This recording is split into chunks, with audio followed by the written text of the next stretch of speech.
بنظرات كلها أمل لموسم جديد تراهن عليه الأسرة الودادية للعودة لسكة الألقاب، يضع نادي الوداد البيضاوي آخر لمساته الإعدادية على بعد أيام قليلة من انطلاق الدوري المغربي للمحترفين بعد معسكر تدريبي ناجح بالديار البرتغالية. حقق خلاله الفريق الأحمر نتائج إيجابية جعلت كل مكونات الوداد تتفائل خيرا بالمجموعة الحالية. Pour nous, ça a été une bonne pré-saison. Je crois qu'on a fait des bons matchs, surtout au Portugal.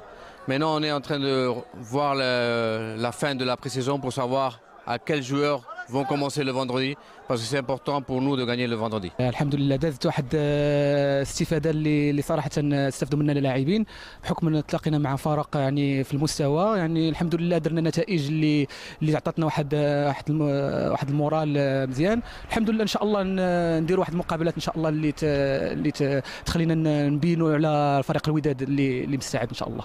الفريق الأحمر خاض بحضور جماهيره آخر مباراة إعدادية جمعته بفريق شباب المسيرة وانتهت بفوز الوداد بهدفين دون مقابل.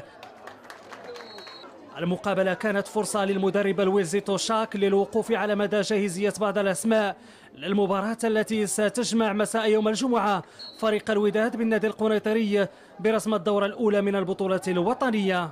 مدرب توشاك حاول يعمل على بعض العفوات اللي كانت في الفريق السنه الماضيه، وخصوصا وهي كيف كنقولوا لا ديسيبلين دو جروب، فحاولنا اننا نجمعوا الشمل ونكونوا فريق قوي.